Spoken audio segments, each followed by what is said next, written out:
All right, guys. So define local policies.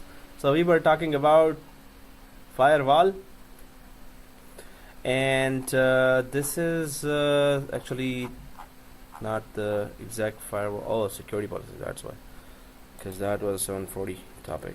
I'll just go to the firewall.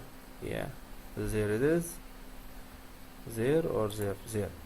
Okay, so we were talking about all the points here, but basically not a lot of complications there in the firewall of Windows. It's not that it's not a Cisco router, it's not a Cisco firewall ASA that has a lot of configurations to do. So that's why not much to discuss other than we're gonna do the lab, we're gonna create an inbound rule, we're gonna create an outbound rule, and we're gonna check that what else is there, right? So well, you can just admit traffic. So the basic thing is ports, IP, right? But we can, of course, applications can be blocked by blocking their ports, and of course, if you can block the IP range, IP address itself, then it doesn't even get to the ports for that. So working with Windows Firewall control panel provides a simplified interface. Yeah, we saw that. And then there's an advanced security as well that we talked about already, that firewall in 2012 and 2016 is already connected with IPsec. Now that's a big thing. Suppose, and we have this two servers here. So if we enable firewall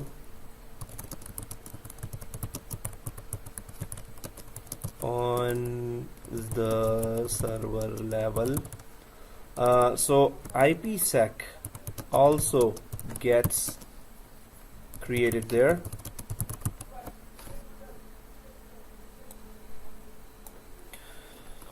Okay, so here, if we enable firewall on the server level, IPsec also gets created there. But did we know that what is IPsec? Okay, there's a smile. Okay, so IPsec secure. So there are two ways we can secure that. There are many ways, but two of these, if we make a category of that. So there is IPsec, there is TLS, and then there is BitLocker. You heard our feelings now, and EFS. So I was asking, where's the question guy, right? So that's a good thing. Always we miss questions. So you were not in police before, right?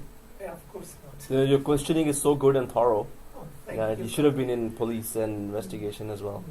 No, That's a compliment, right? This is actually goes to you as well as Yeah. some other staff. Some of the stuff. Because Thank you you. guys are Oh, amazing. thank you. And no, you are amazing. You guys are amazing. Come on. So here, IPsec TLS. When do we use that? The main two categories are that traffic in transit and traffic on the disk. Exactly. On the storage. So in transit and on storage, right? So BitLocker and EFS secures or encrypts the traffic that is sitting, that is not moving, right? So BitLocker, how does it do that? It encrypts the whole disk, right? And EFS, how does it do that? Encryption file system. So that's individual files and folders, right? So encrypts files and folders. So but this encrypts the whole disk. Encrypts the whole disk, right? So that's BitLocker and this is EFS, but this is just on sitting data. And here IPsec traffic in transit. So that's where the two categories are that if the traffic is moving, how can you secure that? So TLS is transport layer security.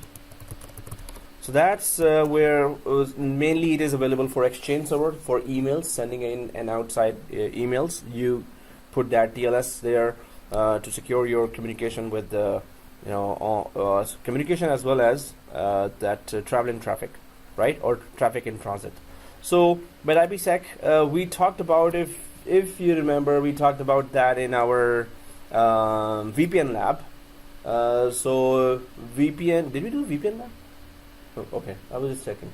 So if you were also wondering like, then there's a full video for that. But that time IPsec was also talked about that how does it secure traffic in transit. So especially secures from hacker attempts by authenticating connections and minimizing all the hacker attacks, all the possibilities of hacker attacks there, right? So doesn't encrypt as well? And encrypt as well.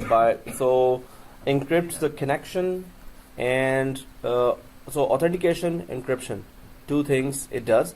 But that's why this IPsec keeps on coming. So that's why I put it on where? On my forum. And just now gonna just fly by, because in the in that VPN lab as well, I went for that so I went for explaining that what is IPsec. So all videos about IPsec, but there is an explanation I wanted to show. Although if you implement that IPsec by following these step-by-step videos, that will be also very useful for you. Because why am I talking about IPsec? Because the Windows 2012 firewall, Windows 2016 firewall, they all have. Are you kidding me? Prove you're human. Hey, I'm human. Touch the arrows to roll the ball. Yay. Done. Perfect.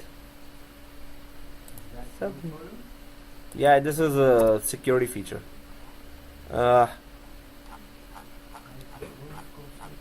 idprofcourses.boards.net. So yeah, I always just show that these wordings there. That Internet Protocol Security IPsec uses cryptographic security services to protect communications over the IP networks. So the main five things it does is IPsec supports network level. So first it does is network level peer authentication, that what it is connecting to. So is it the legit connection there? Then second is data origin authentication, where you're going to be receiving that data from. Is that the correct? Is it the source where you're supposed to receive data from? Data integrity, again, it's going to be that data is not no, that's data confidentiality. So that's different. Data integrity is that it is not corrupt or it is opening fine. Data confidentiality is that it is also encrypted. And then replay protection is that if you have a communication between two branches, it disconnects and then reconnects right away. But it could be that the source is changed now when it reconnected. Suppose the hacker disconnected your session and now is impersonating as that source which you were connected to before. So replay protection just protects it from that did any other source joined after disconnection, or is it I'm connected to the same source still, right? So IPsec do all these connectivities there.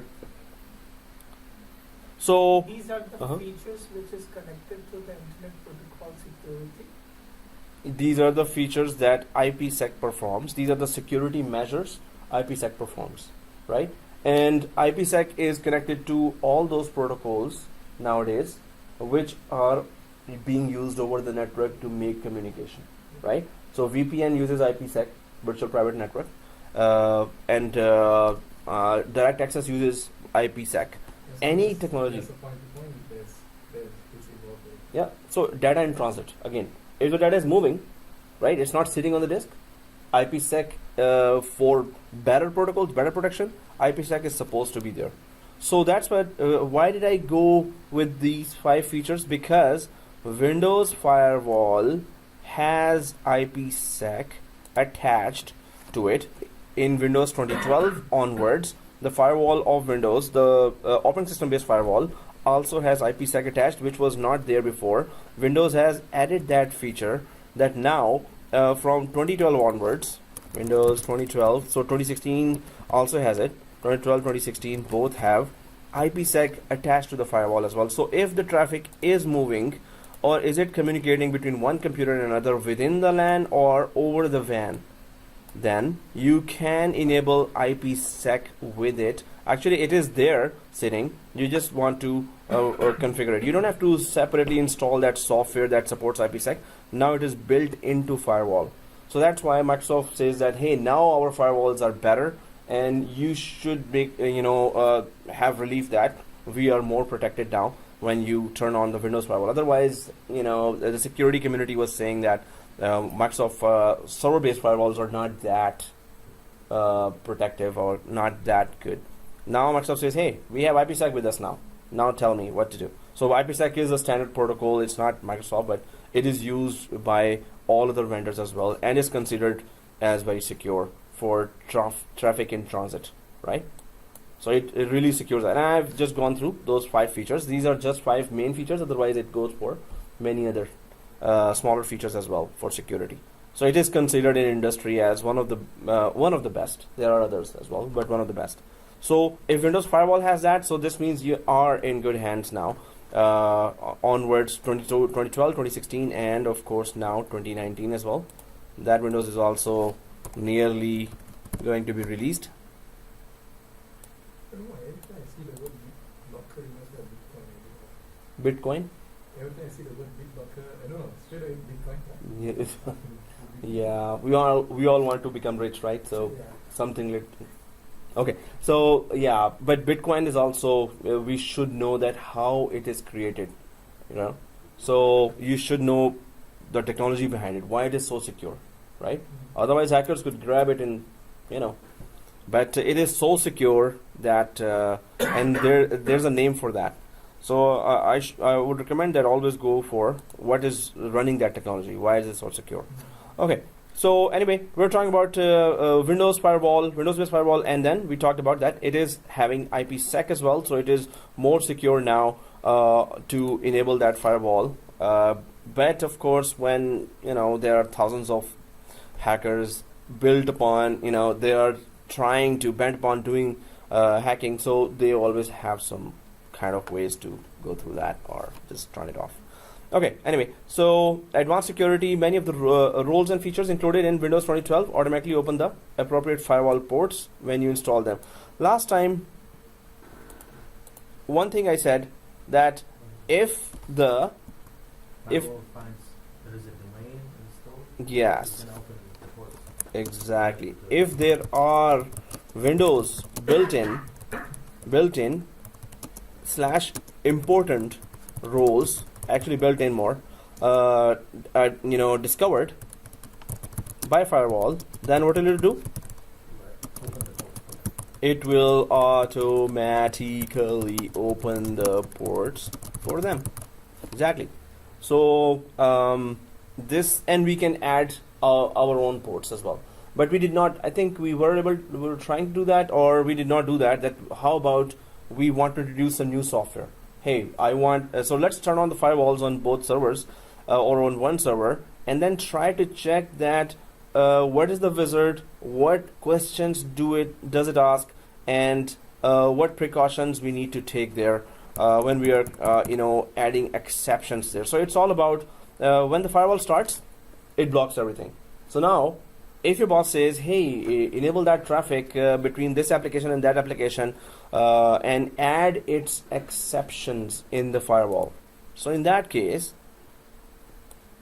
So one of the, for example, server 1, we just turn on all the firewalls, right?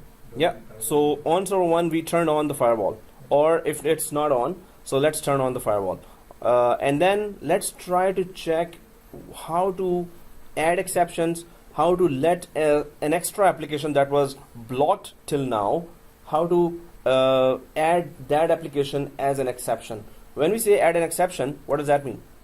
We are adding an application in the firewall as an exception. What does that mean? Like allow this file to go through or something like that without blocking File the data. allow data related to that application to go through the firewall. Yeah. Let the firewall not block it. Certain ports. Exactly. And how do we do that? Exactly by opening the applications port. So if I had installed SQL Server here, what port would I be opening there? Run firewall. Anyone knows the port for Server? for SQL? Suppose I install a SQL Server here. Now, and SQL Server here as well. 1433.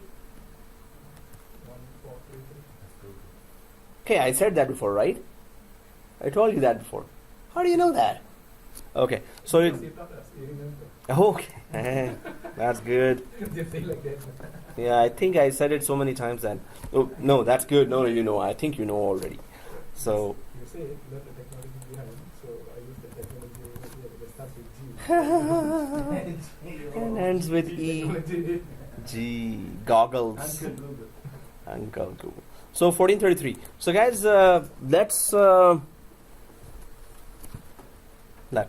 let me give you a task, and I'll give you 2 minutes. After that, I'll show you how to do that. So have we opened and logged in from 2 servers there? Yes. Yeah, server 1 and server 2. Are we logged in? Yes. Okay.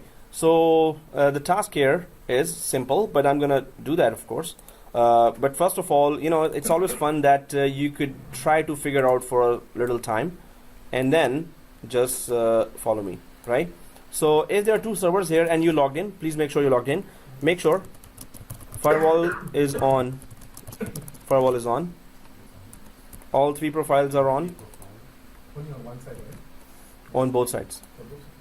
And port 443 outbound needs to be opened on server 1.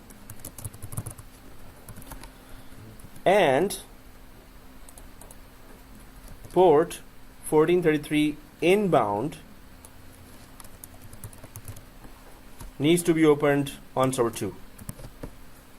Now, very basic requirement. One side, outbound traffic. Outbound, right? From inside to server 1, it is going, it's leaving server 1. And on server 2, it's coming there.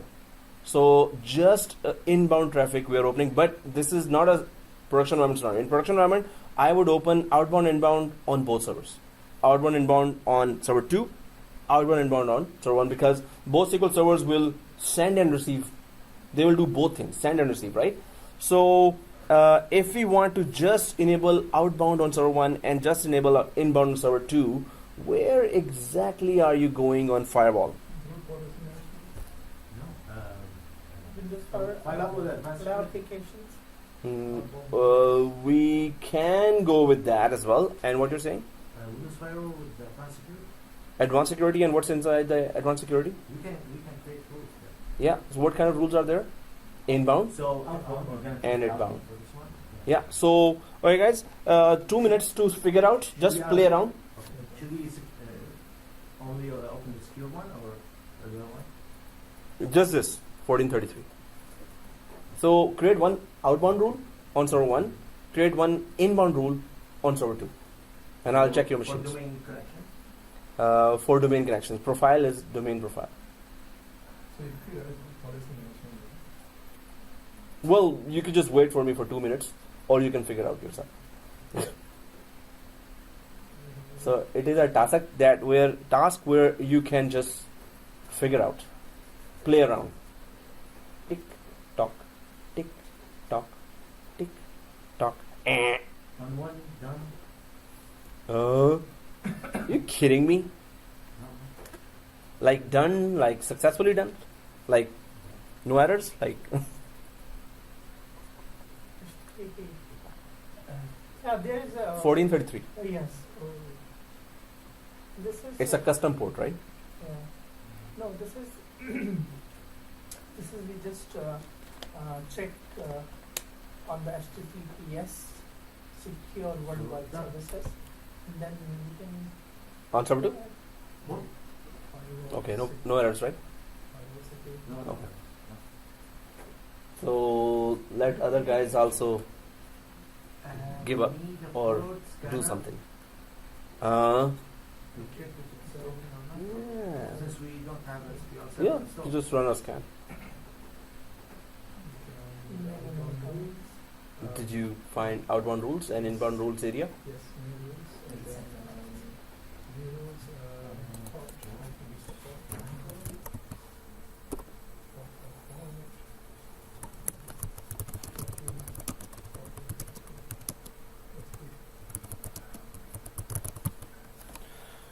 Okay. So 1 minute left. Then let's do that.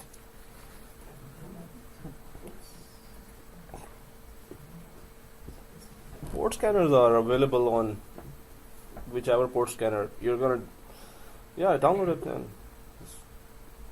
Or you can use IPAM. Wait, the action says allow connection is secure or just allow? Or either both? Yeah, just secure, insecure both, or insecure is also okay. But basic thing is allow this port for now. In production environment, definitely it will be we'll be going for secure, Okay. and port 443 will also be then used. But main thing is, was port 1433 allowed or not? And what did you have to configure extra other than 1433? What else did you have to do? Tick, tock, tick. Okay, 30 seconds left. Oh, it's too slow for you, man.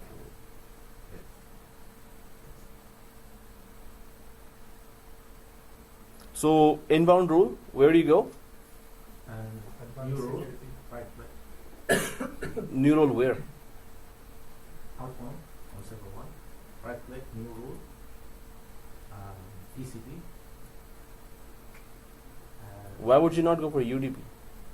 Because it's one. It's not a. TCP is It's not a UDP one. And why didn't it ask for a IP address as well? Did it ask for an IP address? That No. It just asked for the Port. domains. yeah. Sorry, the domain. what do you call it? The group of What group? type of networks. It's Okay. domain, The gateway. private one, the network profile. Okay, guys. So thanks for participating in this, and I'll just make sure first of all that so network profile, right? Yeah. That's it, right? So I'm just gonna go to server 1 here, and I'm just gonna make sure that it is on. So it is on for me. Oh no. No. So I'll just turn it on. I'm actually still borrowing the machines from other course. Thank you, other course. And I'm just gonna go to server 2 and local server. And then turn on. So for all three profiles, I've just turned on for both servers here. First of all, second thing is outbound port on server 1, inbound port on server 2. So if I go to server 1 here, and there is showing here in server 1 inside the firewall area the advanced settings. Oh, you So- went through it. Okay. We can go other way as well to advanced settings, any other way. But when we go to advanced settings, then we see inbound rules and outbound rules, right? So the requirement was server 1 is Outbound. inbound. So outbound. No, I'm just kidding. Yeah, outbound. So okay, so outbound rules on server 1, and we right click, we just follow. But we have other options here: filter by profile, filter by state, or by group. But there's a new rule, that's the main thing that we can use here. So if you go to new rule here, then of course now you got a lot of options there, a lot of ways, a lot of things, a lot of ways you can go ahead. Custom way would have all the applications, all the features in this wizard. But if our requirement was just particularly that yes, SQL Server is already there, we are assuming that. right? And we want to just go for the port settings. So did we all go to port settings? Yes. Okay, so but we could have gone for program as well, right? If SQL Server is a program, right? But if it's just port settings and we have configured everything else there in SQL Server, so next, and then there is all remote ports. Does this rule apply to all remote ports or specific remote ports? So specific remote port is 14.33. And I got a question on this page. yeah, When we say specific remote ports and all remote ports, so that how all would be that you're just opening everything. every other things that we use. In such a for scenarios, remote access. yeah, the outbound port is different than the inbound port. Mhm. And we don't know that exact specific one. So If during it the is time- different, and we so don't know during that. the time when we put all, since we know, it will just allow the traffic that's coming. So it's more like It's outbound. Oh. So we're throwing, right now we're throwing specific 1433. Right. So suppose it was a rock. So 1433 rock window, there is a window out there, we're just throwing through that. All remote, hey, open all windows and let me throw. I don't know why. Yeah, Once all I types. Remote, I will keep on Mm. doing it inbound. But in production, it SQL Server would want to send traffic and receive traffic, right? Mhm. In production. So in production, I would open both ways, right? Or both types. In programs, you can. So we're gonna go with other wizards as well. We're gonna check that. But right now, just ports is, and we're going just for outbound right now. We only selected outbound, right? So 1433 is one port here. One of the other ports, because 389 is already open. 553 is already open. What is 389 and 53? RDP 3389. I'm saying 389 Oh, 389. is Active Directory, LDAP, Directory Services. And 53, we know that. We know that. We know that. What? 53? Now I'm going to leave this class and then come back right away. Yes. Yeah, So, DNS server 53. So, how come you knew SQL Server port, which was I think more difficult, and what we use daily, DNS 53 and Active Directory 389. Come on, guys. So 1433. Next, TCP is there. So we want to acknowledge the traffic. We don't want it to be thrown out. So then, what are we doing? What action should be taken when a connection matches the specified condition? So allow the connection means this includes connections that are protected with IPsec as well as those are not. The second one.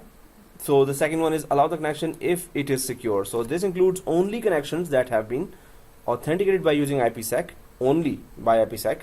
Connections will be secured using the settings in IPsec properties and rules in the connection setting rule node. So if you want it to be really secure between, so I would just configure it when this traffic is about to go on WAN, over the WAN, right? So where did it enter? But it is on LAN, right? So LAN already we have perimeter security there. There's a firewall outside. So we're not kind of very concerned about that traffic. So we can go for this one as well, allow the connection. Suppose we do go for allow the connection here, right? And then next, and which type of profiles? So you're sitting in an office and you're configuring that outbound. What would be your concerns on this page? Domain. Would you uncheck that? Would you keep it checked? Would you uncheck anyone else? If yes, why would you? Uncheck private and the public. Why would you uncheck them? Because if it is unchecked, it means it is specific going to the domain. If we checked it, it means it is going domain, private as well as the public. Like it can use the public and private as well. That's what you're saying. Suppose it's a SQL server. It's not a portable one, right? It's a SQL server. It's sitting there. That's it. It's just sitting there, right? So if it was a laptop and it was some smaller application, then we would be concerned about that. Okay, because it's a smaller application, and or maybe I will be connecting from home as well. If not restaurants, definitely I would not connect from public places. But from home, at least I have to connect, which is outside of our network. So home is private network. So if this machine is portable, and you want to connect with this application whose port you're opening, then you go for that. Otherwise, it's just domain. Because it's a SQL server, we're assuming, it's not assuming, in 99% cases, it's a sitting server sitting in a very secure environment already, will be accessed by, within secure environment, and secure connections will be made to that. So domain is there, although, applies when computer is connected to a private network, or applies when a computer is connected to a public network as well. If you keep it, checked, it doesn't bite, right? If you uncheck it, also the server is not going anywhere, right? The main thing is that, hey, implement those domain securities, domain level security there, which you are supposed to implement. Yeah. Oh, okay. So next. So guys, if suppose I keep it checked, because I know that SQL server, okay, it's a sitting server there, which is an expensive sitting server. It's not portable, so I'll just keep it checked, right? Especially I have to keep the domain checked. Next, and okay, for SQL server, yeah, it's okay. So yeah, sometimes when you say to DBAs, database administrators, that I know SQL, so they say, what is SQL? You're supposed to say SQL. So you can say SQL. It's just that with SQL, one DBA corrected me, database administrator, because it's their daily job. So they are so SQL. When they hear SQL, they're like, you're saying SQL. And I was like, what? So what? But anyway, he corrected me in front of 20 people. Okay. So SQL for SQL Server, and SQL, what is the abbreviation for that? Structured query language. Yes, that was a question in one interview. Right. That structure query language. Oh, you mean, So it's you can query into a structured data that has been assigned. the question was what it stands for. Yeah, what it stands for, or what it sits for as well. Oh, okay, just click. So okay, so click finish for SQL Server. Now the outbound port is created. Where is it? There it is, right? It shows green arrow. This means yes, profile enabled, action. All the columns are showing there, right? So I can go quickly to server 2. This scenario would never happen. Like SQL Server sends and receives both. It does both things. We're just enabling each one so we could know that, okay, if we want to do that, how do we do that? And just to know that inbound rule, outbound rule, what are those? What especially specific to our scenario, which is ports. Then we go for application, which is programs. Then we go for custom as well, right? So custom, we will understand more, even more options there. So I'm just gonna go to server 2. I'm already in server 2 actually, and advanced settings here, and then inbound rules, right? So from server 1, traffic is being sent. From server 2, traffic is being received. So inbound rules, again, is there some difference there? So if I go to inbound new rules here, right?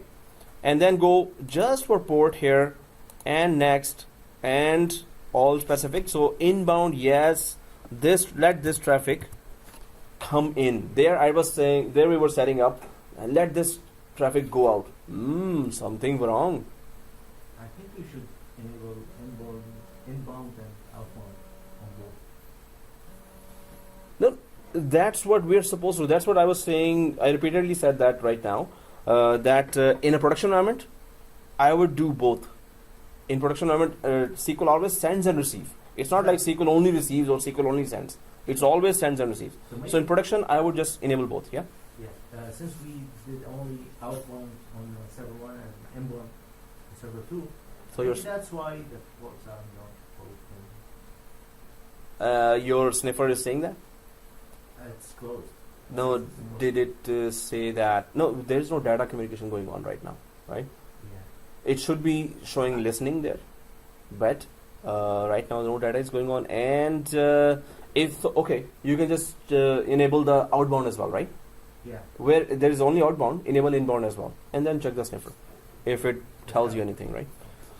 So 1433 port, a simple rule there. Next, and we just talked about that, so we're going for lesser security right now. Next, and domain profile is on others. I don't care. Next, and this is I could just say inbound SQL. There I did not say that it was onbound, but this is inbound SQL. Although it's inside the inbound area, it will be created, so it's understood already. SQL port. So, but definitely this is not a production environment scenario. SQL Server sends and receives data. So normally we have to enable inbound, outbound on both servers, right? So, but we get to see that, okay, that's how we create inbound rule, that's how we create outbound rule, and what are the options it was asking. But then, how about allowing a program? Yep. Yeah, one question. Just now while we were thinking, we selected a profile, we also selected a connection, just a normal one without secure. Correct? We just do the normal connection.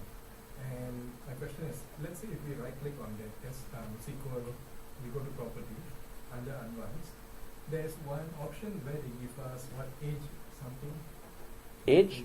Yeah, age. No, like people above 18 and below 60 years can configure that. Like about a bit good. So this means Anwar is out of this range. I mean, he is below 18. Right? And that's it. That was a compliment. I you were thinking that I was gonna say you're above 60, right? Okay. This is still a compliment. Still a compliment. Okay.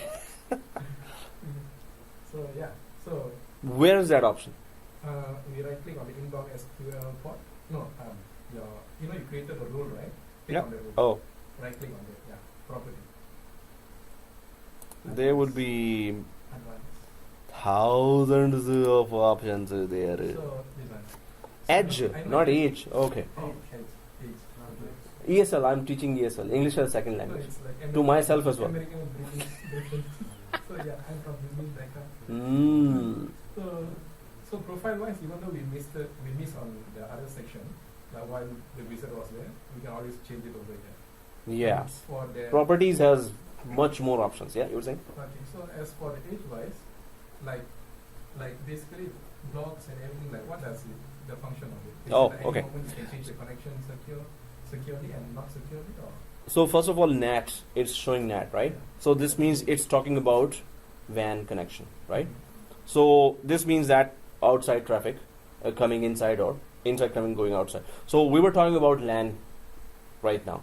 So that's why we were concerned only with very few options, that it is within LAN, one server to other server talking to one server, right?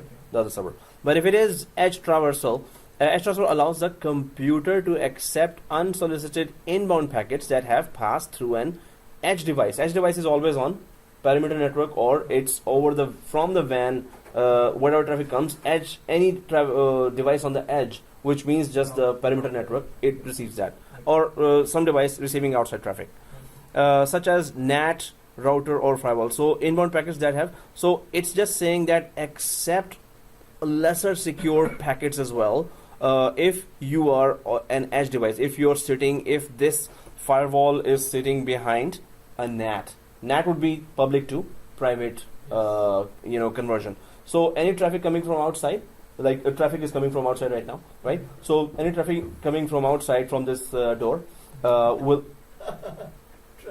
And this traffic is Yeah, I was just giving an example huge that there was just traffic coming from outside. Yeah. So any traffic coming from outside, but there was no NAT profile here. So will be. So it says that except, hey firewall, don't stop it, don't block it. Let that port 1433 traffic come from outside. If you're sitting behind an edge device, or if you're sitting behind a NAT as well, don't block it. So this is one of the ways where it can be blocked as well. Yeah, but this is one of the securities that on WAN you better go for that ASA or some professional firewall. So this will be for a very small network that you would be putting this firewall behind a NAT device, or it's receiving traffic. So NAT device is just importing traffic from outside directly from internet, right? No security. So the first security is this. So you can just go for, you can just try to check for all those types of traffics there. That's not very advanced, and that's not very secure option as well. When you're allowing that, okay, just let it go. So it is. That's why on block edge trust. Don't trust all type of traffic that you're receiving from your DSL router. Then there are, of course, many other options. I was going to go through custom options to reach those options, but definitely we're exploring all this. So that's very good that you've showed us. So now I cannot show that custom way because you've already showed that. You already brought it to us. You already hurt my feelings now, collective feelings. Just kidding. So, my collective feelings, because I cannot say my feelings only. You know, Abu Bakr did not like that. Oh, yeah. So since we started saying it's last classes, so many guys just vanished, and we are still having classes, still on Wednesday. Okay, glasses as well. Oh, so is there one more? Yeah, still there is Wednesday as well. So Serious? Yeah. Okay. you just hurt my feelings now. Again, collective feelings. Okay. So, okay, guys, we can see that we've created inbound, outbound roles, and Sabah is doing his own lab. Well, oh, just kidding. Oh, I mean, like, keep trying, just enable both rules. But the second way to do it, let's just explore more options there, right? So, first is ports, right? And when you create an inbound rule, then you have a lot of stuff to do here. Right click and properties, and there's programs and services. But we haven't gone through the program wizard there, right? It would have shown you those settings among all these settings there. So if we cancel out, and if we are still on server 2, we can go for inbound rules again, and right click the new rule and just go for programs. We just want to go through the wizards, right? So first it was showing port based wizard, then now it will show the program based wizard. So I have a question. yeah. Why the arrow is going the wrong way? The outbound and going in, and the inbound is going out. Out and then No, inbound is Arrow. supposed to be arrow and down. Where's the arrow? Oh, this arrow. Yeah. so Okay.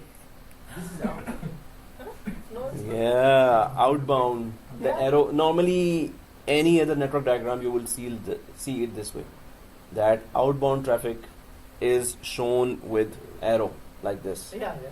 That in Cisco as well, maybe you've seen that. But they show it that way. That outbound is that you're opening that door, so the traffic can be let out actually. But the arrow, they have put it that way, and I've been seeing that so many areas. Sometimes I would just go to the arrow, and early days I would just think that, oh, this is outbound. So this above one looked like that it was outbound, definitely. But when you go to the explanation, when you read the explanation, it's like they go through they write a long essay, and by the end of when you read that, okay, yeah, it makes sense. So if Microsoft has just put that, let's just follow that and trust Microsoft.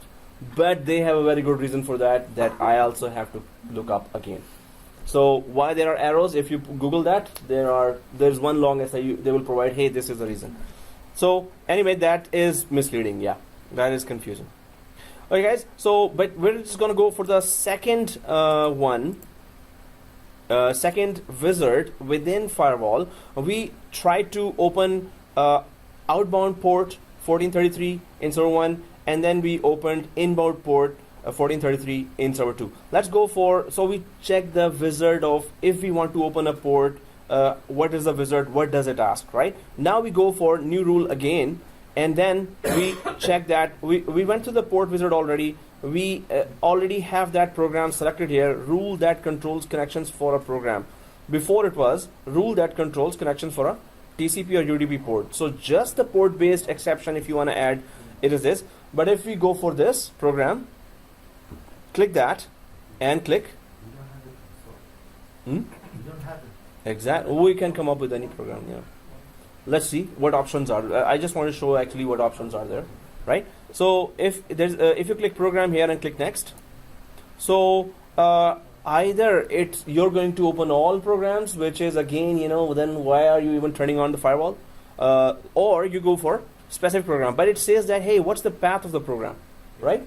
So we can go for any path. It goes for c:\path program.exe, or you can go for program files, browser, and then browser.exe. We can just open calculator, or we can open any other MS Paint here. So let's go make one program available here through this path. Suppose it was a very complicated program there, but we're going to go for a simple program. It's just to know that how to go with this wizard and what to do, right? So suppose we have a program called calculator that has to have the traffic open. Calculator is not opening and not sending and receiving traffic. calculator doesn't do that. But anyway, it's just some program, right? If we can add calculator, we can add any other exe file as well. So if we click browse here, it goes directly to C drive, then Windows, then System32, right? So if we select anywhere else here and type C and C and C and keep on typing C until you're bored to death, right? There you are. There you are. Right. Or right calc. Yeah, you can go smart way as well. Okay, so calc. If we double click the calc, CALC, if you just type directly quickly, it's gonna go there. Oh, welcome back to the class. New rule, program. Yeah.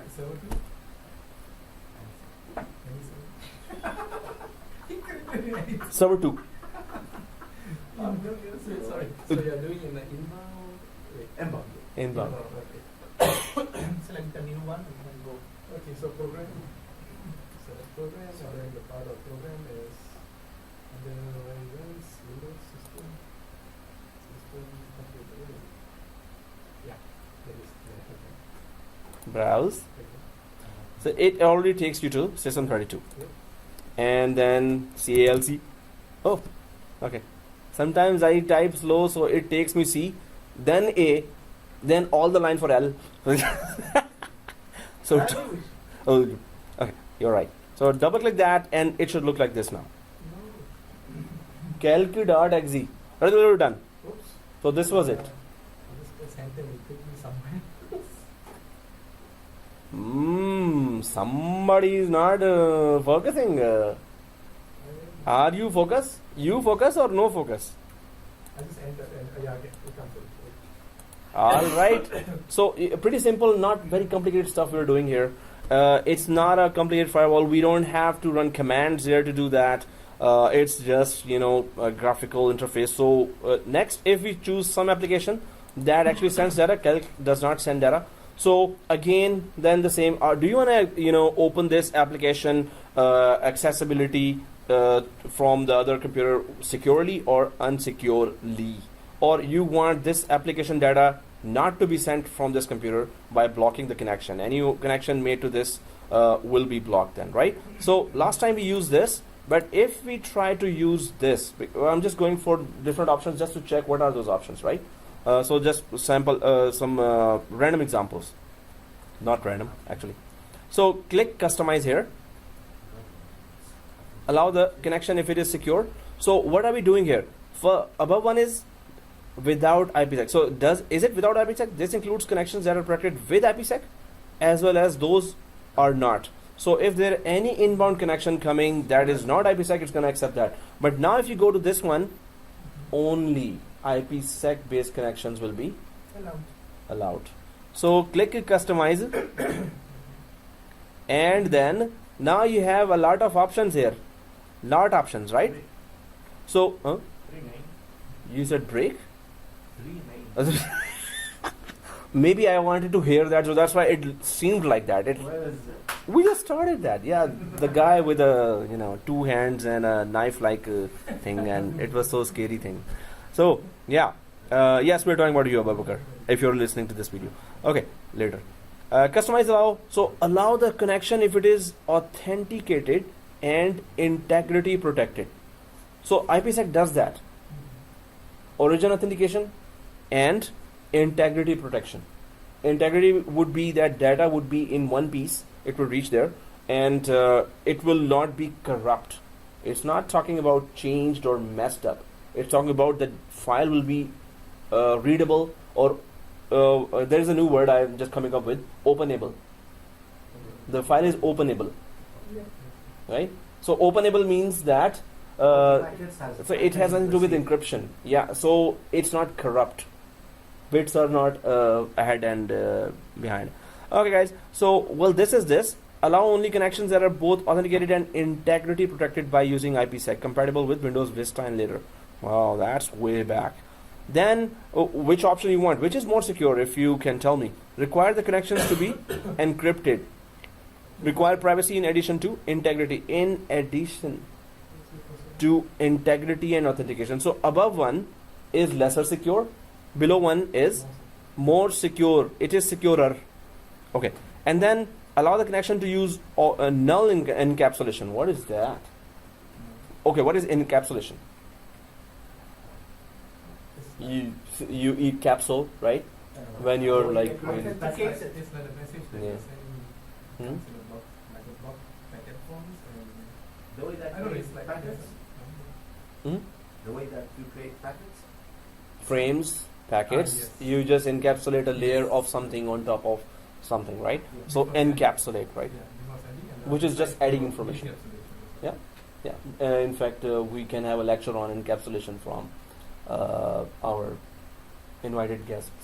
Okay, no. Encapsulation. So, null encapsulation, what is that? So, null encapsulation allows you to require that the connection be authenticated, but does not provide integrity or privacy protection for the packet payload. So, compatible with Windows 7 and later, lesser secure. But if your connection is not, if the inbound connection or the connection that has been made from another source, that source is not having security. So you will be accepting connections where allows you to require that connection be authenticated. Only you're concerned about that, hey, am I connecting to the correct source? But I'm not concerned about encryption, and I'm not concerned about authentication. No, authority. So it's just saying it is less secure than that, right? So more secure right now is that do encryption, do integrity check, do authentication, do all three things, right? But this one is if you're connecting to some unsecure, lesser secure environment, then you can select that. Override block rules useful for tools that must always be available, such as remote administration. So if you are always remotely connecting as an administrator, you can click that hey, let the administrators at least, or administration connections connect to that. So what are we trying these rules for? For a program, right? So when you're making a connection to this program, would it be authenticated and integrity protected? Or when you're enabling an inbound traffic, so would it be encrypted plus authenticated and integrity protected? And would you want lesser security? These are the options that we need to understand, and according to your requirements. So we can just go for this one as well. Second one, require the connections to be encrypted, require privacy in addition to integrity and authentication. But what else will it ask us to do? Allow the computers to dynamically negotiate encryption. This means that it will say, hey, you are connecting, hey, you the source, are you as protected as I am protected? So it will expect that traffic or that kind of security there on the other side as well. Well, we can stick to this one. Allow the connection if it is authenticated and integrity protected. Hey, at least whoever is making connection to my application, are you at least on this configuration here, security configuration, that are you also checking authentication? Are you also checking integrity of the packets or not? So we're putting our program on this secure setting, right? So press OK here and allow the connection if it is secure. So now anyone making connection to our calculator from a remote computer better have IPsec available there. Otherwise, connection to calculator will not be done, right? If you understand what we're doing, we can go ahead. Then it says who's authorized user. Who are the users who can connect from other computer, and who are the users which are in exception. So what is the meaning of this? First of all, we can add users. Hey, this user I'm in server 2, right? Yes. So user John from server 1 is allowed. Suppose I add user John here. So user John from server 1 can connect to my calculator application, right? But when I add exceptions here, what does that mean? User Jane has been added to exception. So will Jane be able to, what Jane will be able to do and what Jane will not be able to do? So because she's not authorized person, she can still send the data. If user John is in the Except- this list and exceptions list is user Jane. Yeah. So So Jane can still J is sorry. Sorry. So that means Jane can still manage to send the data packets even though it's not. so Jane will be able to connect to the calc application Yeah. and John will not be able to. No, John will be, but he just He's John, right? So that's fine. It should be not allowed. because I mean, not everybody can access. So if all those that you want them to access, Yeah, at least you're trying, right? That's good. Yeah. John and Jan both are able to connect the calculator. Exception means the person who is in this box, we can also use the computer, but the exception, that persons are not authorized person, but he can do it. Okay. So, specify the users. Yeah. 1, 2, 3, and 4. Right now we are. The You're four not even persons. counting me. I just Five. hurt my feelings now. You really bad hurt my feelings. Why you do? Oh, okay. Just yeah. 1, 2, 3, 4, 5 right now, and the sixth person, if really the person is interested to come and to listen your lecture, it will be the exception, but he is allowed. Okay. That's when So that's what you're saying. Yes? You were trying to say. You were trying to say. You were trying to say. Can we add Where do you get that espresso from? Yeah, you get it? Yeah.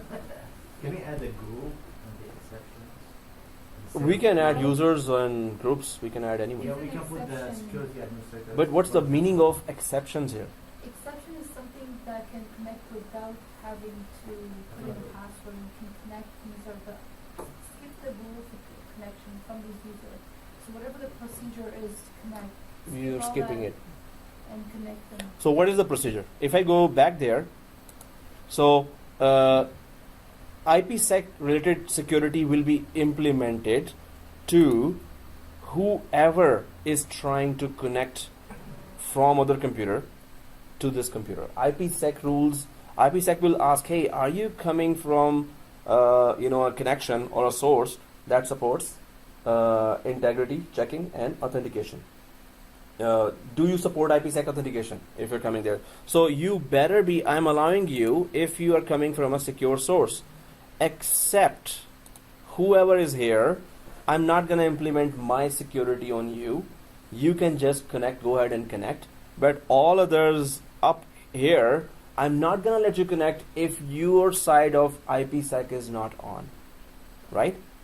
So if your side of IPsec is not on, if your side is not as secure as my side, I'm secure, but are you secure? You're not secure? Oh, no way. But exceptions, I don't apply rules to these guys. These guys don't have IPsec. Okay, come in, use the calc application. But that is, suppose CEO says, hey, I need to use that application and my computer does not have IPsec right now. There's some problem there, and you've added me to these authorized users, so let me in. I'm writing your checks. Come on. You would say, sure, why not, sir? So you can just add CEO's username in exception, sir. Try to connect now. Oh, yes, good. Now I can connect. So your security rules do not apply to me now. As soon as the name was added to exceptions, right? So we get that, right? Not very complicated. Right? Okay, so uncheck that. So I'm just gonna check one user because we're in the domain environment. Are we in the domain environment? We can add some user here, right? So click add, and I think we have 390 users. So our favorite is Alan Reed. Huh? Yeah, many Johns. Many Johns? John, Mini-Me. Okay. John Nandra, John Johnson. Oh yeah. So I'll just click John and check name. Oh yeah, there are many Johns. That's what you meant. Okay, cool. And there's a John as well. Okay. So John, Narendra, yeah. So Big John. whatever John, right? But we just need to understand, what does that mean actually? It's not about who's adding, who's not adding, but what does the screen really mean, right? So okay guys, we've added some user here, but we're ultimately doing what? We are allowing an application to be accessed by user John from another computer with IPsec security enabled. Can you go back and Back? Here? Or the steps to add the user? yes, Here? that- Add, click okay. add, then type John, Mhm. John, Yeah. then check name. Oh, It's not, okay. it's not there already. Check name. Maybe it's not there. Check name. No, into the object name. So well, you can just type add net admin there. Remove John and net admin. Net admin is there, right? Yeah. Oh, that Matt take net admin. So instead of John here, just type net admin. So there is a on Wednesday there is a presentation for every one of you for IPv6 capstone project. I'm not feeling well already. Feeling you're not feeling well on Wednesday already. Yeah, so it'll be- You're planning to go sick on that day. I'm Right? already. So there's a presentation of IPv6, introduction to IPv6 on Wednesday. Everyone will be doing their own presentation. Yes, we shall start releasing it to June. No, me too. I'm not available on Wednesday. Oh, the last day nobody's available. I was just joking. No, Ooh. I'm not joking. We keep But on. he was because of me. Oh, shoot, man. Time is actually swimming. No, flying. Okay, so here just you add any user here, and that was not even important. Don't add any user. It doesn't matter. Next, and then we can add computers as well, right? So which users are authorized to connect to this computer with the IPsec configurations on and use calculator. So which users and then which computer. So if I click the only allow connections and then click add here, so we can go for server 01 or just put server here, server, and check name. You will see if its DNS is okay. It's going to show you like this, right? And server 01, right? Again, we can add the Netplus admin. No, this is computers now adding, right? So you can add computer names because we're on the computers page now. Next. Computer name. Why doesn't allow an IP address to be put instead of Oh, domain? Now you- Just names. It is GUI. Microsoft talk to other resources by name, not by IPs. It will, wherever it gives the IP ranges to be put, only there we can put that. But not like in this wizard. It doesn't show at least. So press OK here if you put server. So, and server is there, right? And next. And then which profile, we're just going to keep all on. And next. Then what is it? Allowing calc connection. Is it inbound or outbound? I think we created an inbound rule. Inbound. Well, although it's if we started with inbound, it's going to be, inside the inbound area. So obviously it will be an inbound rule. But if we put that, doesn't matter. So allowing calc connection. So calculator does not make connection. That's a local application, right? So we just went for some application, but we can add any other like telnet, especially telnet. We could have gone for that. That if you want to enable telnet through firewall to go, and telnet port is If you want, see my reaction. Telnet, Okay. Now 80 is internet, huh? yeah. what is- Telnet, What, telnet, telnet. Hey Cisco guys, No, but what is wrong with you Cisco guys? Telnet. Okay guys, so if we had done that, so click finish and that's how programs. So it was just asking that you want to have a secure connection. First we went for unsecure, then we went for secure connection, inbound, outbound. So the last one would be here. If we go for inbound or outbound rules anywhere, let's go for outbound rules. It's the same thing again, but we're just going for custom. We just want to check what is custom, right? So if you go right click outbound rule or inbound rule, doesn't matter, and new rule. So then there is only one option that, we haven't talked about this. Predefined. What is the purpose of predefined? predefined is already defined. Yeah, hence pre. Yeah, if it is pre and defined, it is already defined. So rule that controls connections for a Windows experience. So if we go for that, which particular application needs to be added, right? So we can choose any application that has not been added yet. Do we know which application has not been added yet? iSQL service. I don't think iSQL service was added already. So predefined is whatever is already installed. Open it up, right? Or whatever is already not installed, available, right? Whatever is available. So we can just go for iSQL service, but we get the idea that okay, whatever applications you want to open, whatever roles especially you want to open, these are already available here. I don't see here WSUS or WDS. You know why? WSUS is Windows Server Update Services that deploys patches. WDS is Windows Deployment Services that deploys images over empty machines, right? So I don't see them here. Why not? Tell me. No. WSUS doesn't deal with images. This is not application. Control connection. No. So why are we seeing these and why are we not seeing 100 others which are part of the operating system right now? There are many more. They have not been added from the add roles and features wizard. These have been added by Microsoft built in, but those have not been added. If we add them, then you will see them in this list as well. We didn't talk about that branch time.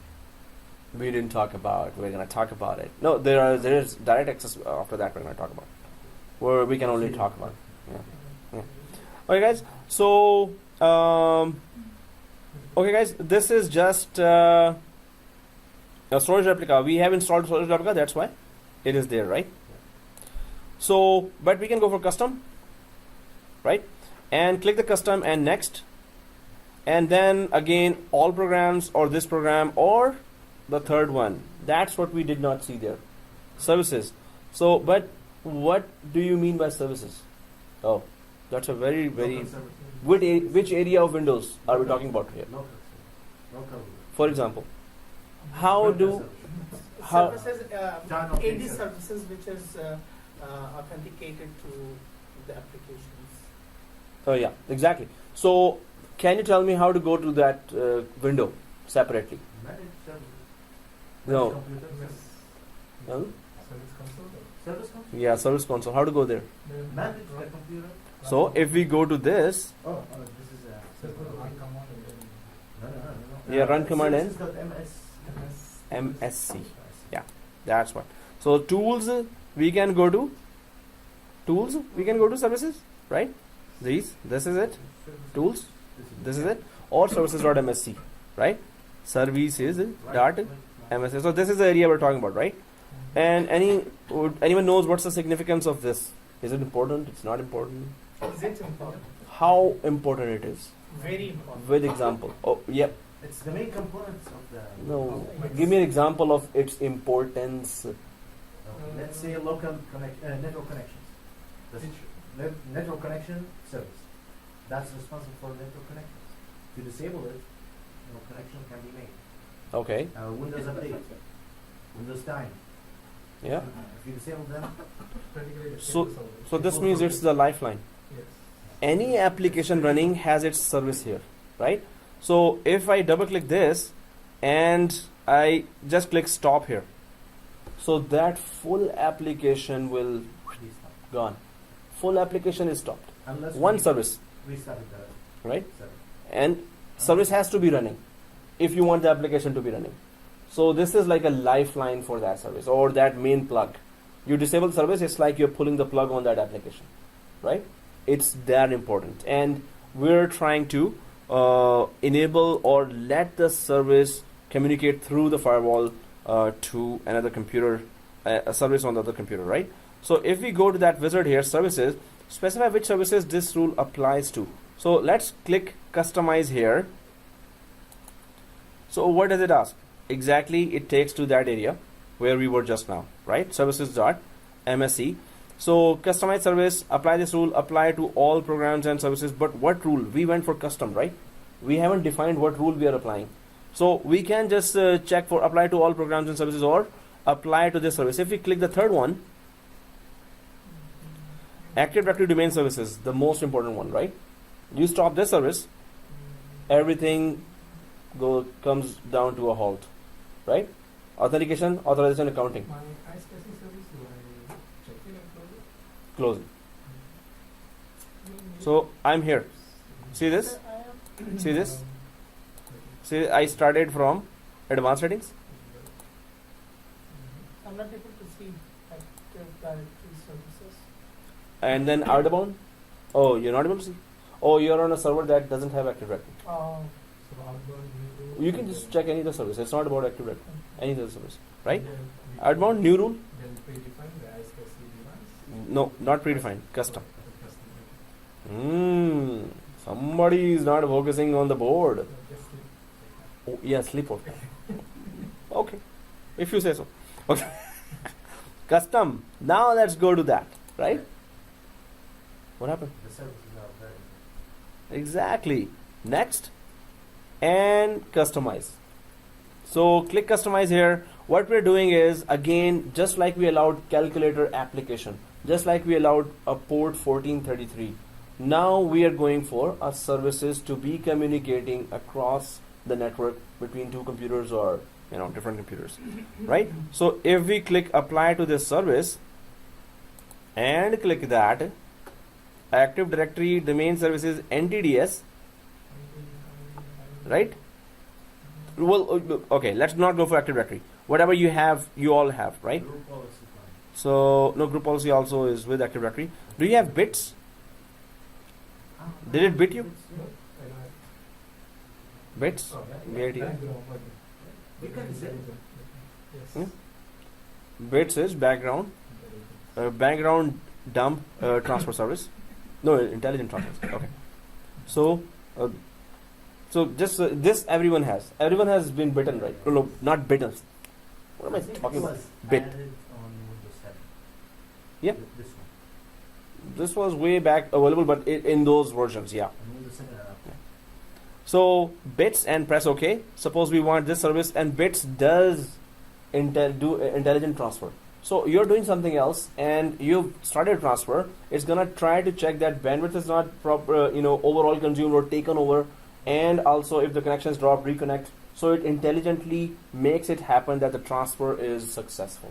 It tries its best to do the transfer between the two services. But we Two can computers. disable it, Yeah, we can disable it as well. it's gonna work. So It's not crucial. yeah, some of the transfer software used in the background, that bits. Yeah. So next, suppose we have selected that bits service there, right? Now to which ports and protocols does this rule apply? So first of all, the service itself. Then protocol, we can just go for TCP that, hey, acknowledge that the bits will be transferring the data, and I want a confirmed connection there, right? And then all ports or specific ports, although bits work with data transfer, so do we know what is the port for FTP? File transfer. 21? No. Is- Google it, man. Yes. Isn't Telnet 21? No, Telnet is 23. Yeah, Also, it's 21. 21? Telnet is 21. No. No, STP is 21. HTTP. But So- that's an old. Yeah, like okay. Anyway, so specific ports and 21. Port 21 is FTP, right? So- Google. Somebody googled it, man. Like we're crying now. Trust me, man. No, man. We are so now disappointed, man. Like I'm about to cry now. You googled it? It's okay. Okay, so Now you hurt my feelings. yeah, collective feelings. Yeah. because I'm in front, so that's why you are looking. Yes. What about you? Maybe he googled and you looked and then you said. No. Oh, okay. What if? I what if answered he right away. Googled? Yeah. I answered right away. What if you googled first? No, just In kidding. 1 second? Oh, yeah, In 1 second? What? Send namaz. हाँ, अभी तो नहीं.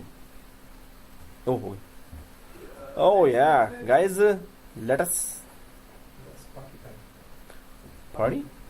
Oh, sponsored by No, first you said that party may come. Yeah, party time. We need to know the sponsor as well.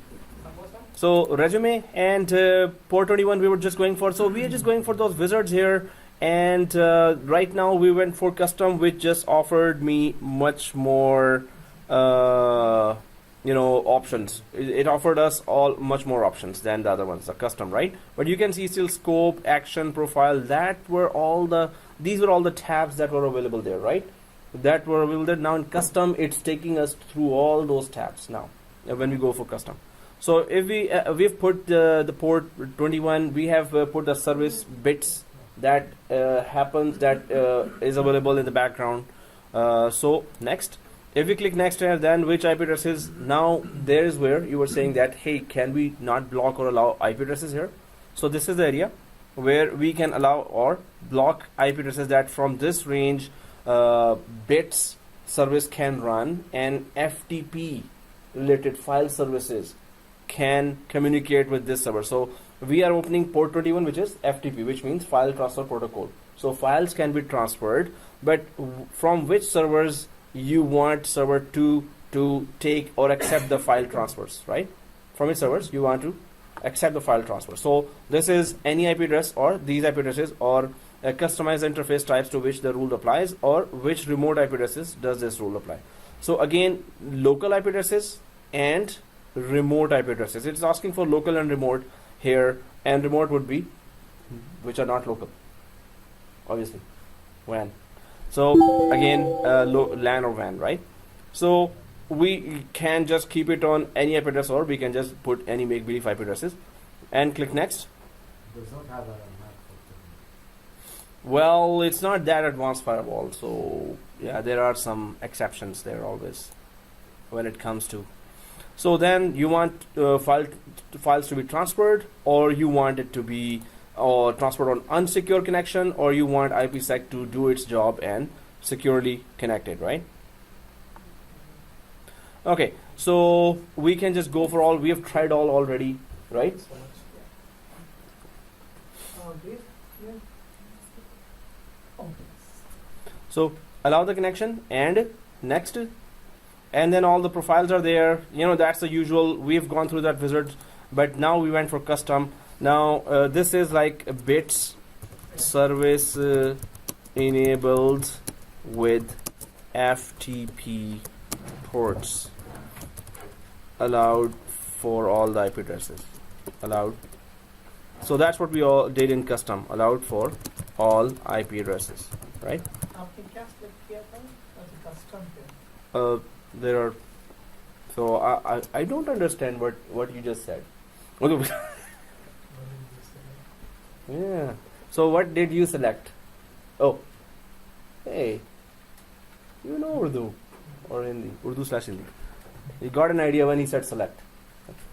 Okay, so we just selected default options, previous ones. Allow the connection, the unsecure one.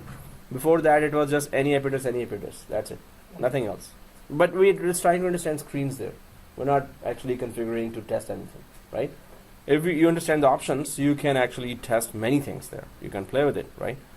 So enable telnet. So if you want to challenge yourself, just go for enable telnet on both servers, and turn on the firewall without adding any exceptions.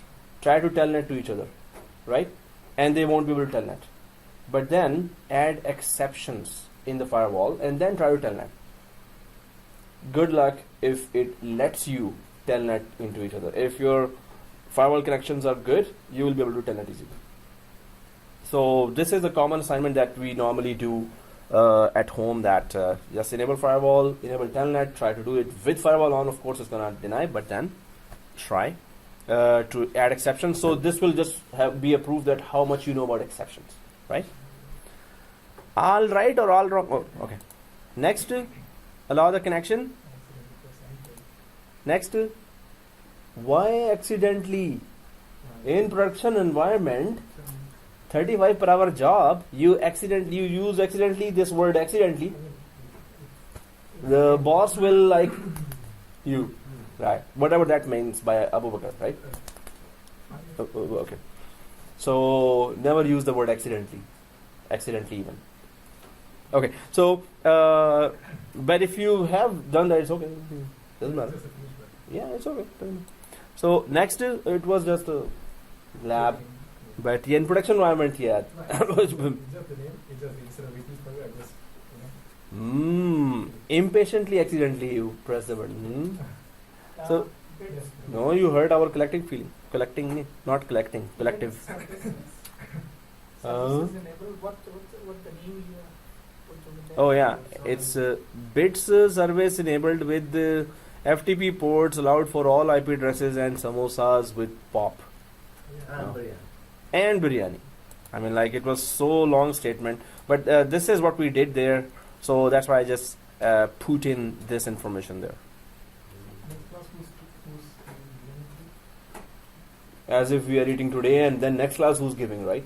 So the way you're asking is that, are we already having some? I forgot how to use telnet. Telnet. Yeah. Tell the net. So let's start a very boring topic after that, which is direct access. Okay, so click finish. And mine too. Okay. So if you give it. There was something wrong today. For my throat. Yeah, everyone's since the weather change, throat effect. So what am I saying here? What are we talking about? Okay, so guys, that was all the wall of fire that we were talking about. It's still closed. The telnet port.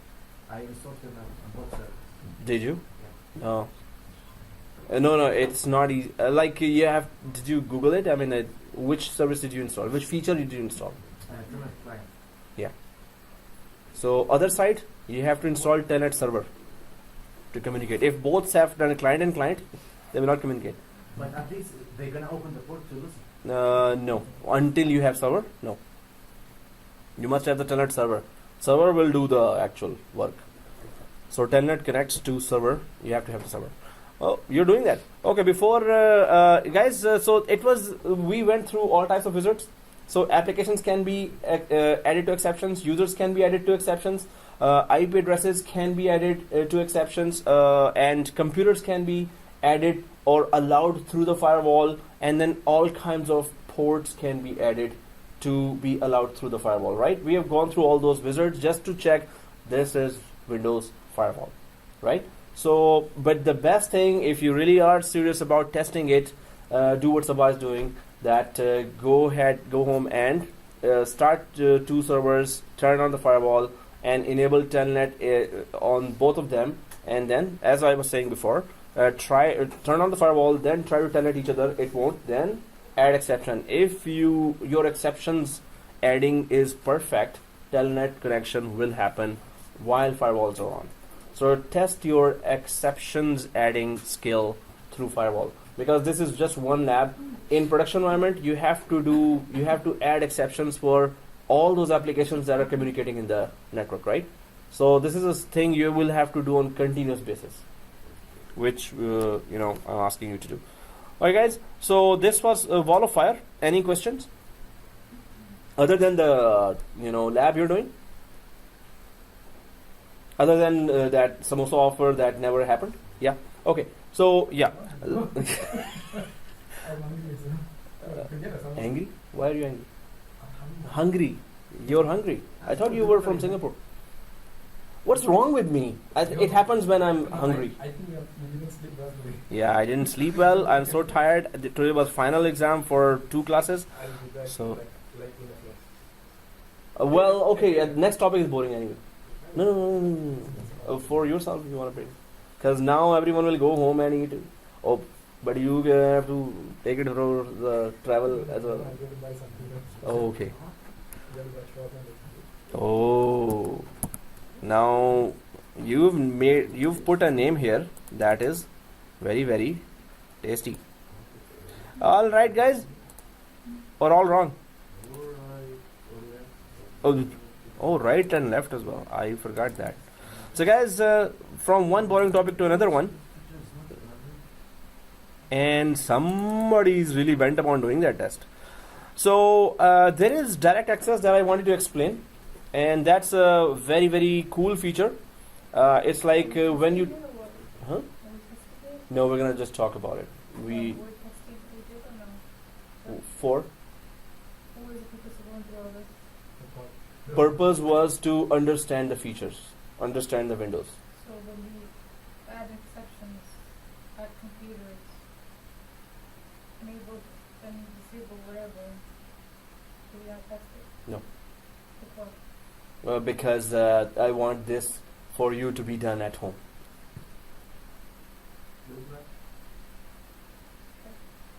If you are interested to learn this topic, you should do it at home as well as an assignment. If you understood anything.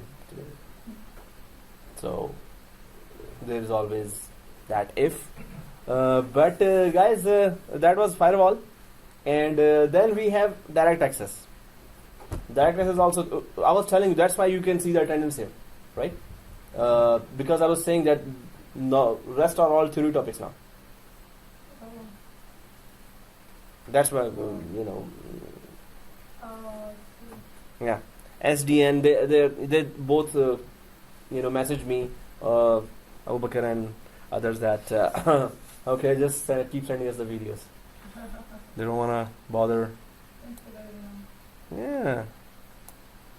So guys, implementing direct access or indirect access. This is different than VPN. How? VPN is more secure than You just hurt my feelings again. over the network. You just said VPN is more secure than direct access. yes. Why? Why did you use this word? This is not good. So The RDP as compared to the VPN. Data It's center not bridge? secure as Mhm. Is it related to data center bridge? alright guys. Yeah, so what is VPN first of all? How do we go for VPN? So this is office and this is home, suppose, right? One pyramid is office. Second pyramid is home, right? So you must have VPN application. We did the VPN lab already. VPN application. If you have that VPN application like Cisco or Nortel, yeah. I was thinking what application I used for years and years. Nortel. Then it was kicked out from nearly all the companies. Nortel VPN client we were using a lot. So VPN application, but now we used Windows application, and we tried and tested VPN, and we okay. So VPN application. The thing is, you must have a software first. Application, right? You must have a software. VPN software. Second thing, so okay, you connect to Office. You must have a VPN server as well. That's the same thing with direct access as well. So when we are comparing the two, right? But why direct access is better than VPN? And why companies slowly will be? It is the future, but it's still a future. It's not yet here. So you must have a VPN server, right? VPN server. So here you must have a certificate as well. Certificate. That's a certificate server in next course. And what is certificate? How to deploy certificate? What certificate looks like from inside? How do we configure security certificates? How we configure encryption and authentication, right? So we have to deploy a certificate with VPN application, and there has to be a VPN or a certificate server or CA available, certificate authority here. So what happens is the user tries to connect here from the VPN application. User tries to connect, turn on the application, put the password. If the certificate is there, the connection will be made from the VPN application to the VPN server. VPN server will check if the certificate is here, right? Yes. It will check if certificate is not here, you're rejected. If certificate is here, you're accepted, Yes. right? If it's not a revoked certificate, if it's not an expired certificate, not revoked, not expired. So, but what if CEO is trying to connect from some other country, and this VPN application goes down? Now what? Then the direct. You're done. You cannot connect. And CEO being not being Mark Zuckerberg, like a technical guy, CEO, maybe a banker, has no idea what is this application. I double click and click OK. That's it. It connects. So if the VPN, you're totally dependent on VPN application. If that application goes down or it has some problem, you cannot connect. So what about your CEO with a laptop is in that hotel room and is about to go to a big meeting and wants to quickly download the file from your office. So he or she connects to turns on the laptop and simply connects to internet. That's what we talked about before as well. Simply connects to internet. As soon as he or she gets connected to the internet, he or she is connected to the company right away. The DirectAccess does that. As soon as the internet connection is there with the laptop, it has to be a portable device, of course. DirectAccess security protocols kick in. Gets enabled, kick in automatically. So what you had to do with the software, in VPN you had to turn on the software. In DirectAccess, just open the lid of the laptop. If it is properly configured, it will connect from your laptop. It will connect you from your laptop to your company directly. All you need is internet. All you need is internet. So for this, your laptop, your company laptop, has to have the DirectAccess features installed. After that, wherever you take it, as soon as you open the lid and internet is connected, it's going to discover, oh, I'm outside. Okay, I need to connect to my environment. So it's going to connect to the DirectAccess server over the internet, and then it's going to connect to company servers right away. So for CEO, being on the LAN or being in the WAN is the same thing. Wherever he or she opens the lid, it's connected to your company. File server, suppose you were CEO was working on the files, and then he goes out and goes to a public place or to home. As soon as you open, he's just working on those files that is open in a file server. Remotely, it is open in a file server, right? So DirectAccess implements IPv6. First of all, it can only work on IPv6. Only on. But companies don't have IPv6, right? IPv6 is more secure than IPv4, right? So companies don't have IPv6, then what happens? How can DirectAccess be implemented when IPv6 is not even there with many companies and with many ISPs? They don't have IPv6 enabled. So what do? They use conversion technology. What does that mean? They use 624. What is that?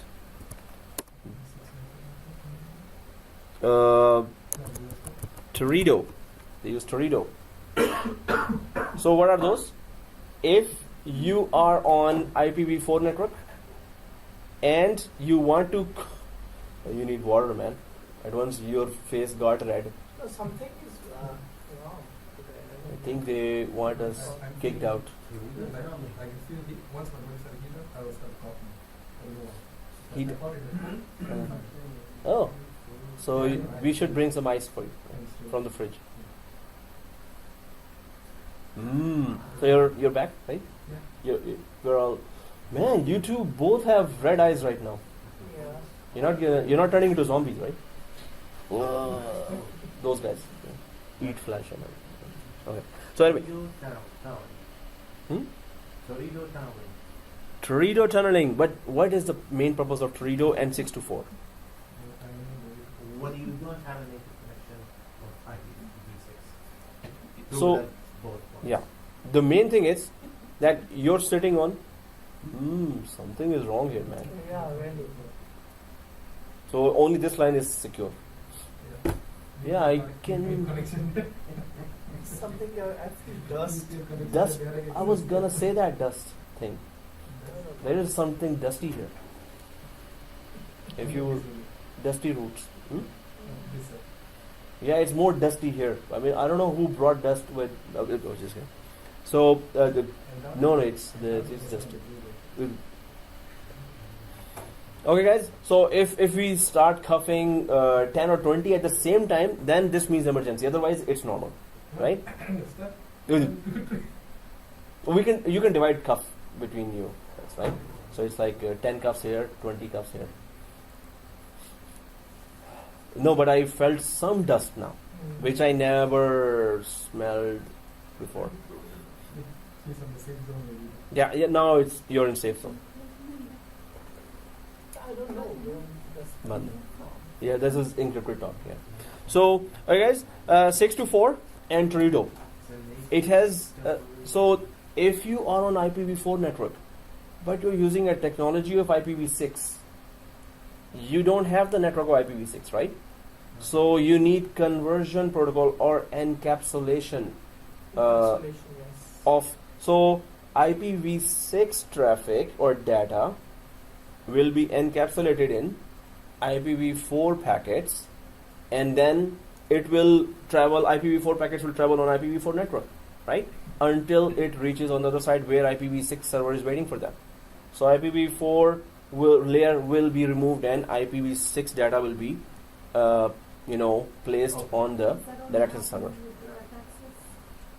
That it's an IPv6 technology, but it is working on. Yeah. Yeah. No. VPN, you can make it IPv6 if you want, but VPN is mainly used on IPv4. We can use it on IPv6 as well. So, yeah. Serious. So, think about 624 and Toledo. I just wanted to introduce some terminologies there. That if you use IPv6 technology there, and many new technologies are coming that will be purely IPv6, that are already IPv6 on cloud, right? So in that case, you will have to use 624 or Toledo. Yeah, 20 cups minimum. Just kidding. Good. Okay, so here 624 and Toledo. Yeah.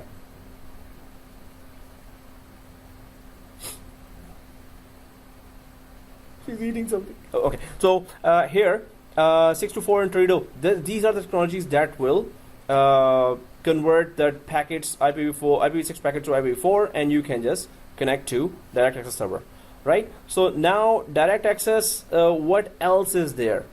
So DirectAccess, basically you will understand with this diagram that if the client is outside the network, company network, it will have to try to ping that where is my DNS server. Suppose first of all client is inside the network, right? Inside. So it will try to ping an inside server. It will detect, oh, I'm inside. I do not need direct access, right? I'm inside. As soon as it's outside and the lid is open, internet is connected, the client again tries to ping the inside DNS server. It cannot ping that. At once it detects, oh, I'm outside now.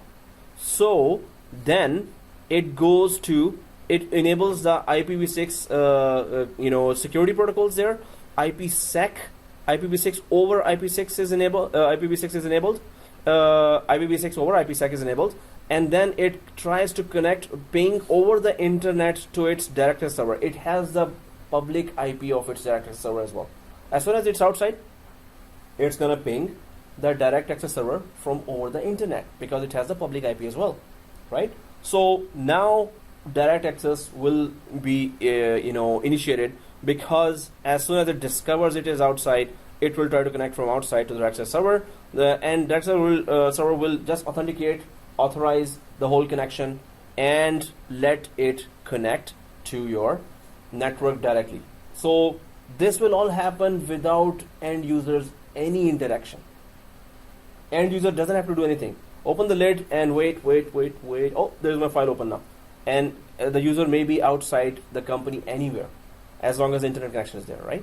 So the file will be and start working. It will be a little slow, but everything is just like file server is there, ping everything else, everything is there, right? File server 1, file server 2, file server 3 inside the company. So also the benefit is, what is the benefit of being connected 24/7? Your laptop is 24/7 connected with your company right now. Wherever you open the lid and internet is there, internet has to be there. Otherwise, how can we work, right? Or our work is related to internet, suppose. So if it is 24/7 connected to any company, what's the benefit? Tell them. Now we can access everything, like every data according to our requirement. We Yes. can access That's one benefit. Yes. What's the other benefit? So first of all, we are 24/7 connected. Whenever we want, we're working, right? We're connected. We are not waiting for anything. Second thing, We can manage. Isn't that an encrypted connection? it's So- a very so- secure encrypted connection. So it's a secure connection. IPsec is there. IPsec with all those 5-6 features you talked about. Yeah, so it's a secure. So it's secure connection, but user is connected. That's one benefit. What is the second benefit of direct access? You're connected whenever you open the laptop. You're connected to your company, wherever you are. You're in another country. You're connected to your company, right? So what happens? Second is your patching is up to date. WSUS server or Windows patching is up to date. Third thing is your antivirus signatures are up to date, right? You're connected to company network. The antivirus server is there. Your patching server is there. Any application they want to deploy on your laptop, which is latest security application, everything by default. Your laptop is always up to date with latest security features. And you need any application. Suppose you have Citrix there. Citrix does what? Over the WAN connection, it just supplies you one icon there. You double click that icon, and the application opens right away. So anytime you're connected to the company.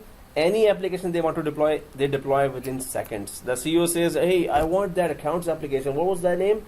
And by the time he's thinking or she's thinking, administrator has already put search, just check your icon there. And he's in Germany, offices in Toronto, and that application is there. Just Because as it's we-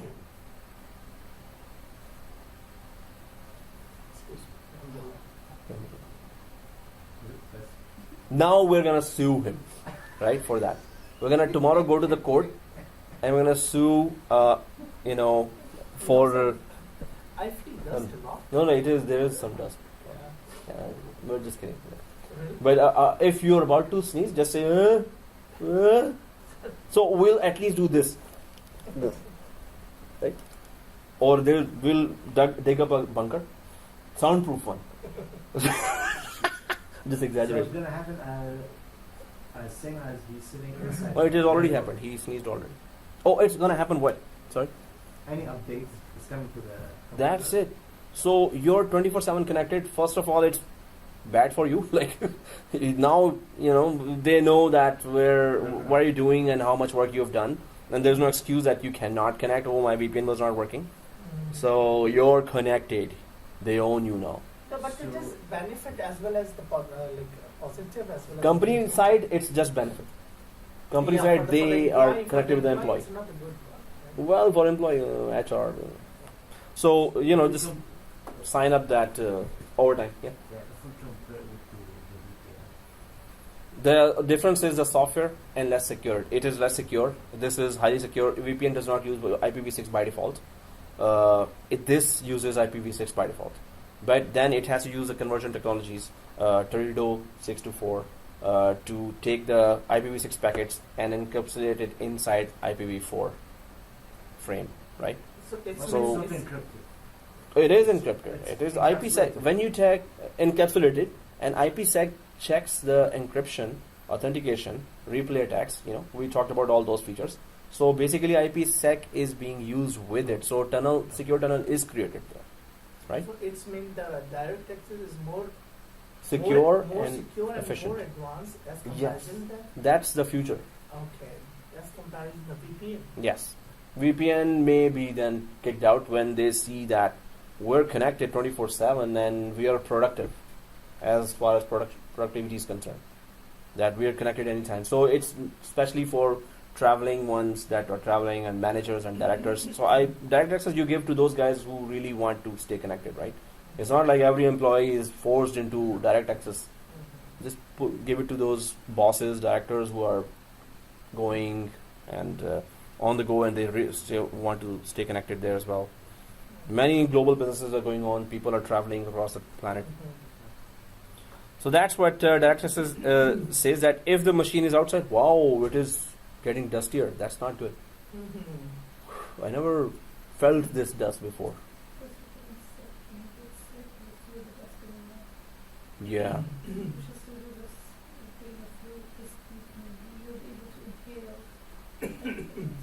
Mm. I think they turned on the AC because of the No, heat. They tried to turn on that, and it's now like Mhm. air conditioning for the summer. So whatever dust was inside, we are the first ones. We are the lucky ones to inhale Yeah. that. If you don't mind, can I go? No, you're stranded with us. You're stuck with us now. Because sure, you can go. No, So- because it's too much. Yeah, no, the other guy is actually throwing up right now. So you can also run.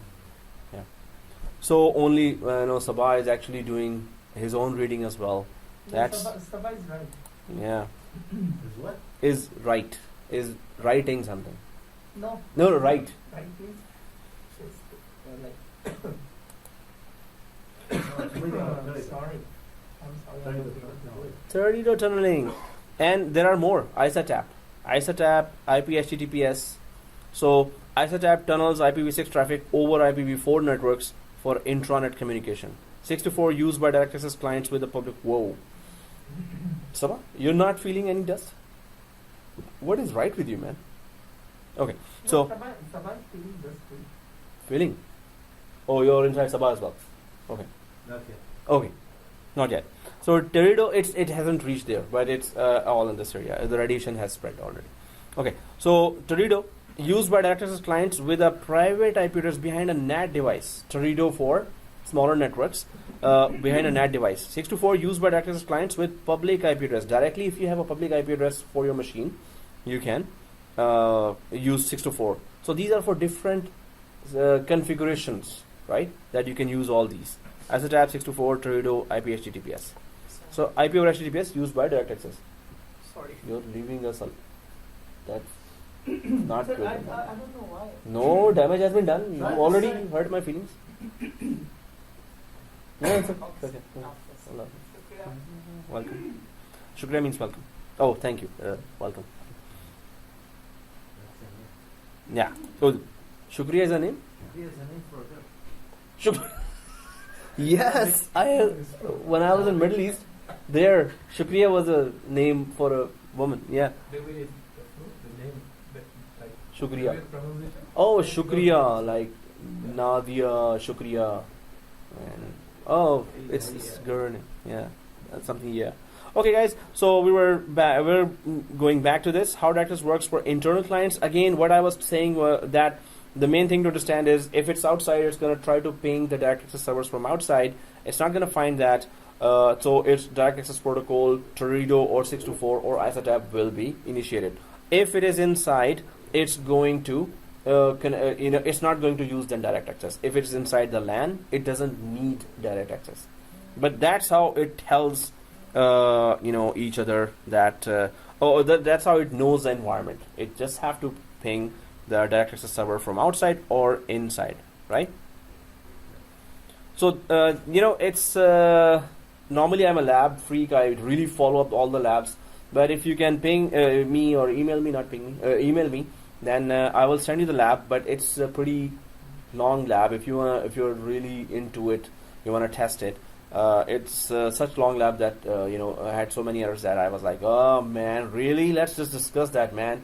No jobs are there outside. So I try to do Indeed or Monster.ca search for search engine for which jobs are available. So DirectAccess job, I have yet to see any company offering that. There's one company in Waterloo that was asking, hey, we need a DirectAccess consultant. So VPN, hundreds, and all others. So that's why, and it's a very long lab still. And maybe in Windows 2019 when it comes, it would be much easier to do that. Was it introduced firstly on 2012. But it has some, still a lot to go for. But we understand that how it works and what IPv6, it uses IPv6 and it uses conversion protocols, right? If there is a question in exam, you can just at least cover that. Well, it's kind of so now. Not much here, other than what is DirectAccess and what kind of technology it uses. We have left with branch cache and IPv6, so that will be our topics on Wednesday, and then we say goodbye. Oh, okay, and I finally claim my check. Oh no, I didn't mean that. I didn't say that. Yeah. Huh? Final treat. Yeah, okay. So on Wednesday, Shahul is giving us a treat as well. Oh, me? Okay. Okay. So Wednesday class cancel, guys. What? This is okay, guys. Actually, after seeing the reactions there, I have that dust reaction coming. Yeah. We can discuss branch cache. No, we should not rush. Branch cache and IPv6. We're going to just leave it to the last day. Yeah, one more class and then. Huh? And SDN. SDN is you'll see, it's a theory. It's all theory. Branch cache is also actually a theory, and IPv6 is also a theory. So 3 theories more coming. As long as we understand the concept, that's the main thing, right? So, okay, guys, these 2 things. We meet again on. I was just reading, searching for a telnet server. It's mentioned that they moved it from 26. Oh, yeah, I did that 2012. I did that in 2012, that test. Okay, so they, it's no longer there. I didn't know that. Because I've checked the rules. There are no telnet ports there. We can make any other port. FTP port 21 we can make, or